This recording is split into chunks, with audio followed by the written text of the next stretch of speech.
Gustavo Di Croce, ¿cómo estás? Buenas noches, gracias por recibirnos allí en Jacobasi. Hola Sergio, muy buenas noches para vos, para la audiencia y gracias por invitarme a este viaje, a este puerto de la noche.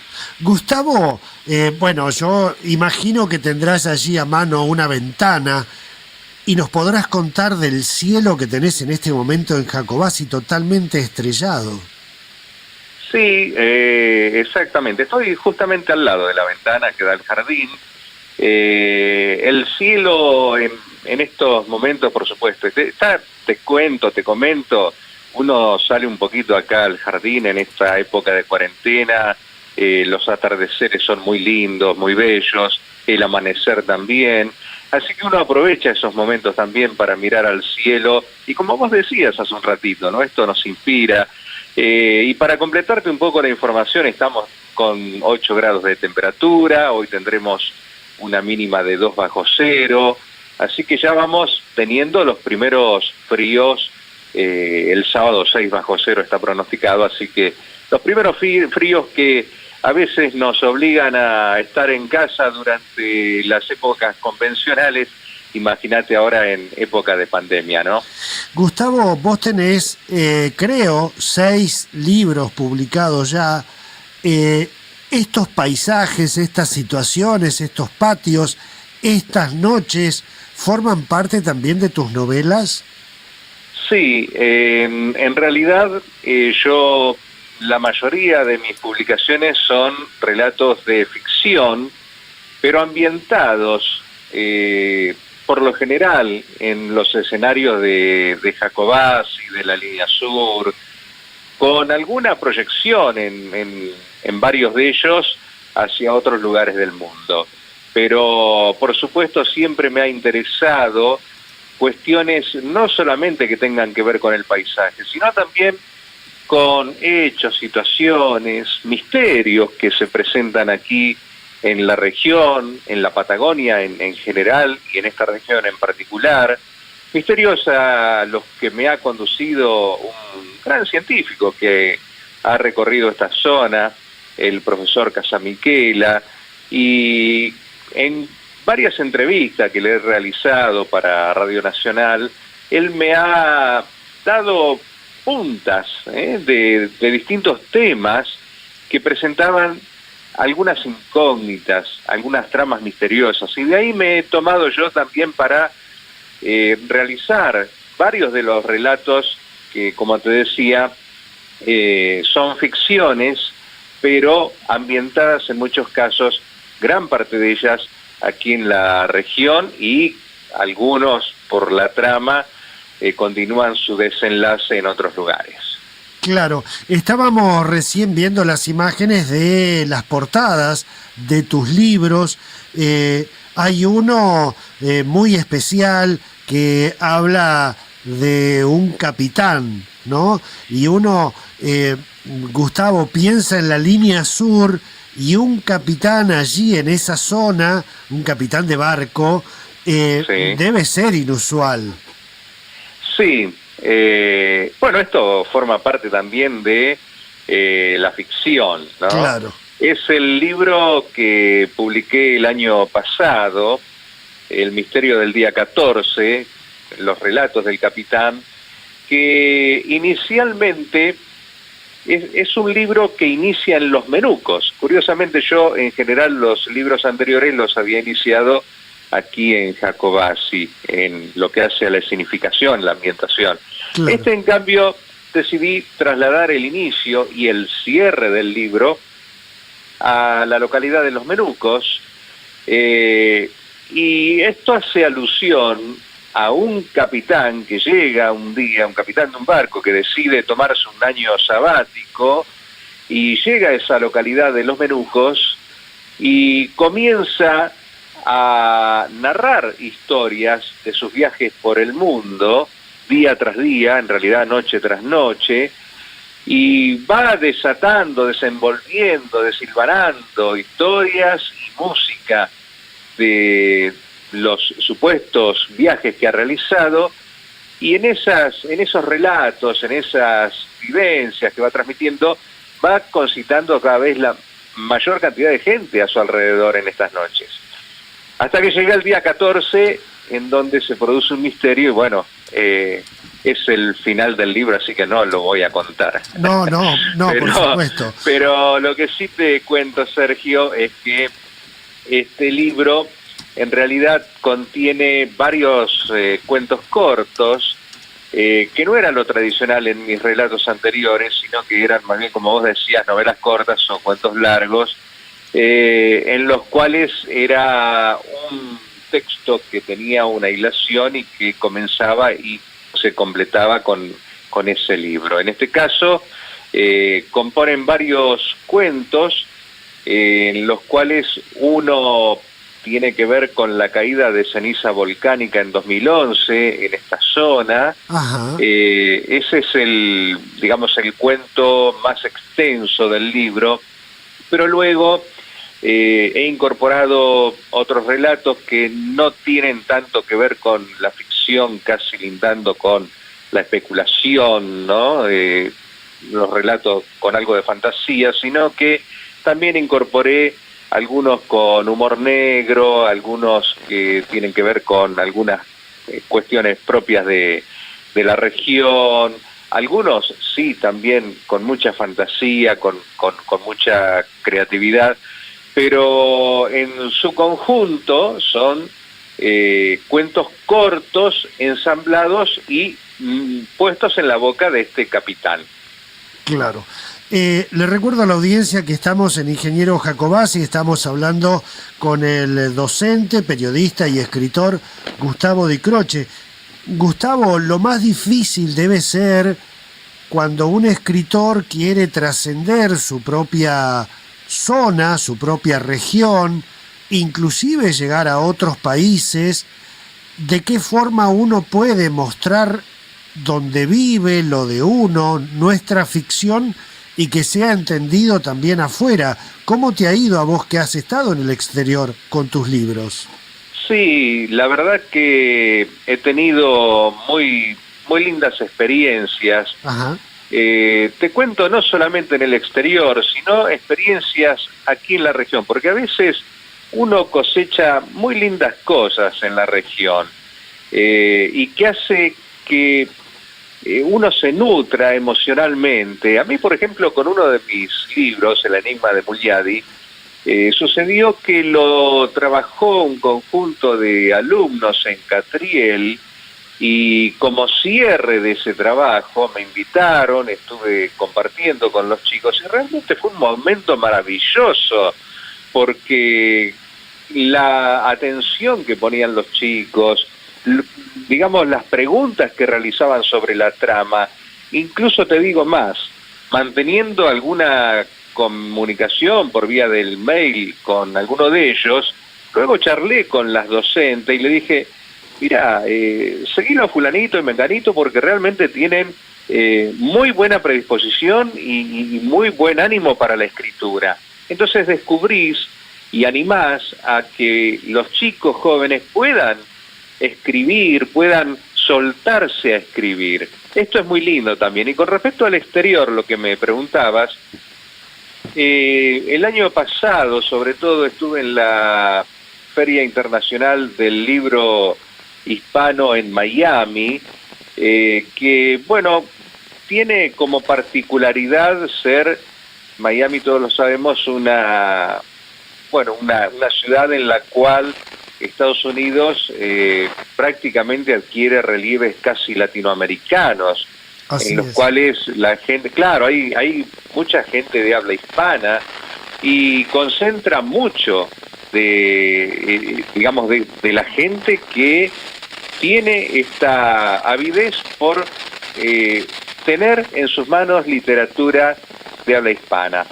Y fíjate, Sergio, que te comento, hay como todo un movimiento en Estados Unidos tendiente a que aquellos chicos, porque hay muchas escuelas que tienen la enseñanza del español como segundo idioma, así como nosotros tenemos el inglés aquí, ellos tienen el español, y hay mucho interés en que los libros de texto, en que los libros, la literatura a accedan los chicos para sus estudios sean de autores nativos de los países a los que pertenece, digamos, las historias. En este caso, hay mucho, hasta hace poco tiempo atrás, hay mucha literatura, mucho autor estadounidense que traducía sus libros al español. Ahora hay como toda una corriente en la cual hay un apetito por los escritores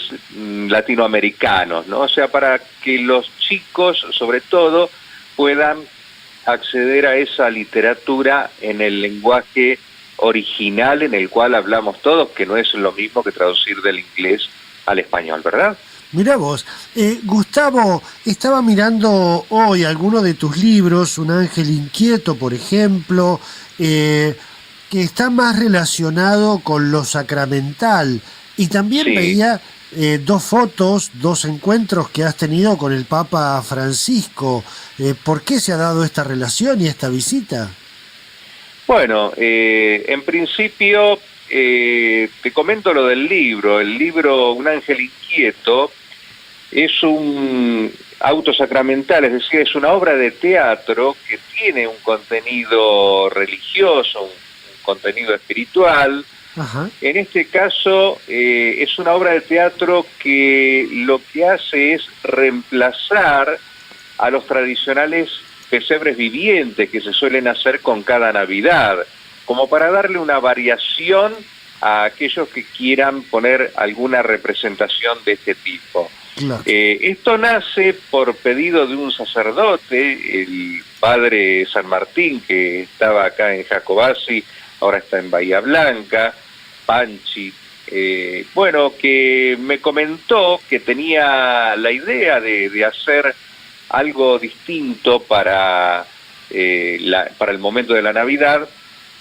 Y bueno, y me comentó esto de por qué no hacer algo con un ángel, y bueno, y me dediqué a armar todo el guión de este relato, de esta obra de teatro. Es una pequeña obra, que luego, una vez concluida y completada, fue presentada en Uruguay, fue presentada en Bahía Blanca, aquí en Argentina también, y además tuvo la bendición, si se quiere, o la autorización para su impresión por parte de la Iglesia, con un gran obispo que tiene la Iglesia Católica, que es Monseñor Fernando Maletti, que estuvo muchos años en San Carlos de Bariloche, que ahora está en la diócesis de Merlo y Moreno en Buenos Aires, ¿no? Ajá. Realmente una persona espectacular para conocer, y bueno, él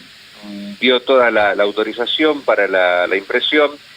Y la situación del viaje, yo tuve 2 viajes a Europa, en medio de los cuales, a través de, digamos, yo a Jorge Bergoglio lo conocía, pero no conocimiento de amistad, sino que lo conocía de haberlo visto en algún momento en Buenos Aires, en la parroquia San Bernardo, pero cuando viajo a Roma tengo la posibilidad, a través de sus secretarios, de, bueno, tener un acercamiento al Papa Francisco ya en estos momentos. Esto fue año 2013 y 2016 respectivamente, estos encuentros, y la verdad que yo te digo, Sergio, que al conocer a Jorge Bergoglio y ver al Papa Francisco, ves una persona totalmente transformada, renovada.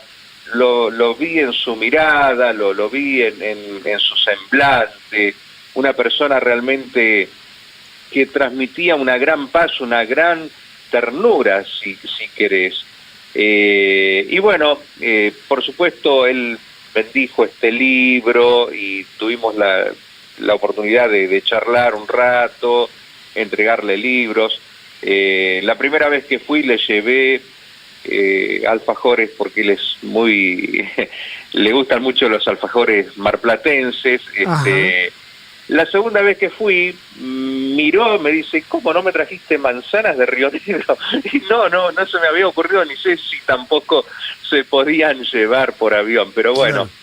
es algo pendiente. Pero esto que tiene que ver también con el humor que tiene un papa desacartonado cuando se encuentra con gente de su país, ¿verdad? Totalmente. Gustavo, bueno, me tengo que volver a Neuquén porque se me ha hecho tarde, pero me quiero quedar ahí en tu casa de Jacobasi para revisar algunos papeles y saber qué es lo que estás escribiendo en esta época de cuarentena, porque además de los trabajos que uno tiene, aprovecha esta época también para escribir, ¿o no? Sí, por supuesto. Y vos fíjate que la cuarentena tiene, a ver, este confinamiento que nosotros tenemos que acatar de alguna forma, que nos obliga a estar adentro, hace que no esté en confinamiento nuestra mente, nuestro pensamiento, nuestras emociones, sino que vuelen también, ¿no? Yo escuchaba a Lucas hace un momento hablar de lo pequeñito, ¿no? De la nanotecnología, y qué bueno es que Lucas se haya podido quedar en el país, pues yo pensaba en estos momentos cuando lo escuchaba, digo, con todas las trabas que ha tenido, una empresa de estas características que esté en el país es valiosísimo. No sabés En las cualquier otro tentaciones. caso se hubiese ido, ¿no? A Las otro lugar. tentaciones que han tenido, sí, sí, las tentaciones que han tenido y sin Claro. embargo siguen apostando, sí, sí, totalmente. Bueno, y te decía esto pequeñito, ¿no? Que me hacía acordar mucho esto del virus, ¿no? Cosas que nosotros no llegamos a ver. O como las que presentaba el chico de Trevelin, ¿no? Con la cumbia y con todo su música, que son cosas que no se ven, que son emociones y que se disparan y que trascienden esto que decía Cortés y Cabral hace un ratito, la distancia, ¿no? Y en cuarentena nos pasa eso, y volamos, por supuesto, dejamos correr nuestra imaginación, nuestro pensamiento. Yo en estos momentos ya mandé a impresión un libro que es una deuda que tenía pendiente conmigo, Ajá. que es, porque yo he escrito siempre narrativas en general, y es como que en estos últimos 5, 6, 7 años se me iban formando algunas, como alguna acumulación de poesía también. Así que tengo ahora en impresión un libro, Poemas a la luz del sol, que recopila un poco algunas de esas poesías, de esos poemas que he ido realizando en esta etapa, como para cerrar una etapa con poesía. También tengo ya casi para mandar a impresión un libro titulado Vidas de Radio, que hace una síntesis anecdotaria de mi paso por Radio Nacional, con todo lo que eso implica, ¿no? Con todo lo que una radio aquí en Jacobasi implica para la vida y sobre todo para los tiempos en donde yo comencé en Radio Nacional, en donde no había otra forma para llegar a la gente del campo, donde no habían otras radios, no había televisión. Bueno, todo esto lo vuelco en anécdotas en este libro, y estoy escribiendo 2 novelas que, bueno, ahí las vamos llevando. Eso lleva un poquito más de tiempo, pero bueno, estamos siempre activos y por supuesto haciendo algo de periodismo, lo que podemos con esta cuarentena. El año pasado estuve haciendo un programa televisivo, pero bueno, este año me sorprendió esto de la cuarentena y bueno, preferí no hacerlo y hacer algo en las redes y bueno, no más que eso. Gustavo, el agradecimiento a Esther Faride Matar, que fue quien nos vinculó, nos acercó allí a Jacobasi, a tu talento, a tus libros, a tu predisposición. Para nosotros es un gran placer tener ahora allí en Jacobasi un nuevo viajero al puerto de la noche. Gracias a vos, Sergio, porque creo que con este programa que pones en el aire hay cosas implícitas, porque para llegar a un puerto en medio de la noche hace falta un faro, ¿no? y el faro yo creo que lo pones en el aire con la literatura, con las charlas con los entrevistados, en donde vemos cosas muy lindas como esto que acabábamos de escuchar, la ciencia en la Argentina, la cultura, la música y la literatura también, ¿no? Que digamos es algo que ha acompañado las transformaciones de los tiempos. Ahora que estamos en época de pandemia, más que nunca uno reflexiona y dice, la literatura ha acompañado los cambios, las transformaciones de las comunidades, de las sociedades, lo acompaña antes, prediciendo en muchos casos, durante, porque los libros son una compañía durante estas épocas de cambio, de consulta, y posteriormente cuando uno hace un juicio crítico sobre las cosas que han pasado y produce esta sinergia entre la sociedad y la literatura. Así que yo creo que este programa que vos tenés, Sergio, es realmente un gran tesoro que tiene la radio y la televisión, y hay que apostar mucho a esto porque esto es lo que realmente nos va a abrir el futuro, nos va a poner ese faro que yo te decía hace un ratito para que en medio de la noche el puerto sea encontrado, Sergio. Gustavo, un abrazo inmenso, ¿eh? Un abrazo para vos, como siempre, el agradecimiento.